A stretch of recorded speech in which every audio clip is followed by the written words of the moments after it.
নমস্কার। কথায় আছে বুদ্ধি থাকলেই উপায় হয়। তাই বুদ্ধি কিন্তু আমাদের জীবনে থাকাটা খুবই প্রয়োজন। আর যার বুদ্ধি নেই তাকে বোকা বলে এই সমাজ সম্বোধন করে থাকে। তাই এই বুদ্ধির অধিপতিটিকে, এই বুদ্ধির অধিপতি হলেন জ্যোতিষশাস্ত্র মতে বুধ গ্রহকে বুদ্ধির অধিপতি বলা হয়।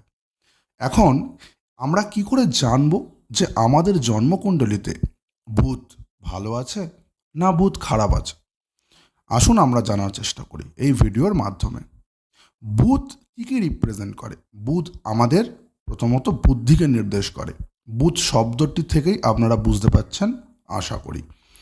আমাদের মধ্যে যে উপস্থিত বুদ্ধি, ইন্টেলিজেন্সি, বন্ধুত্বপূর্ণ আচরণ এবং শিশুসুলভ আচরণ, এইগুলো কিন্তু বুধের থেকেই আসে আমাদের জীবনে।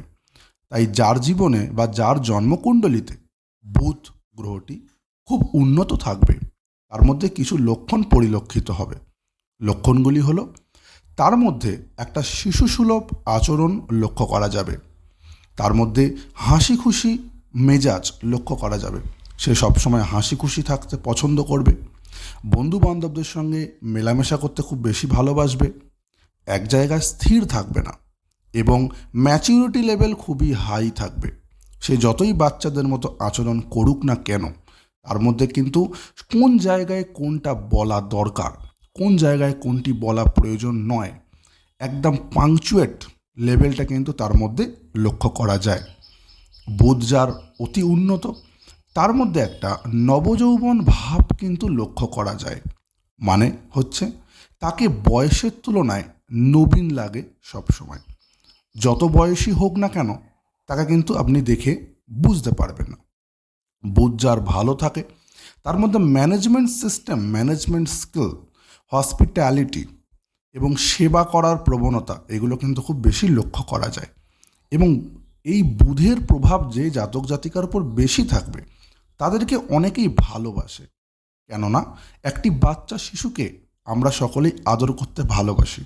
তো সেমনি বুধ যার ভালো, সে একটা বাচ্চা শিশুর মতো প্রভাব তার ওপর পরিলক্ষিত হয়। তাই সকলেই, সকল স্তরের মানুষেরাই তাকে খুব আদর, স্নেহ এবং সম্প্রীতি করে থাকে।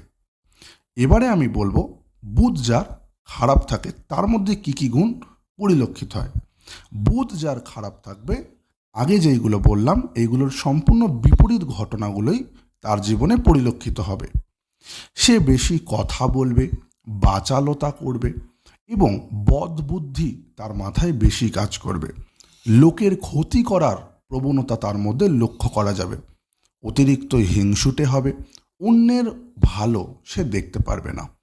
বিশেষ করে বুধ যখন নেগেটিভ ইম্প্যাক্ট আমাদের জীবনে ফেলতে থাকে, তখন সে কথায় কথায় ভুল বোঝার প্রবণতা কিন্তু বৃদ্ধি পায় এবং সে কোনো রকমভাবেই কারো সঙ্গে নিজেকে অ্যাডজাস্ট করতে পেরে উঠতে পারে না।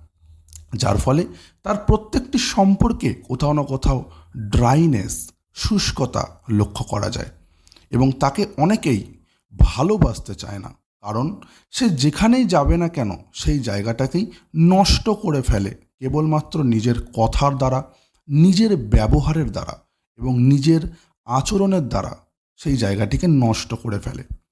এবং তাকে যদি কোনো ভালো একটা স্টেজ বা ভালো একটা প্ল্যাটফর্মও দেওয়া হয়, সেই জায়গাটা কিন্তু সে বেশি দিন ধরে রাখতে পারবে না।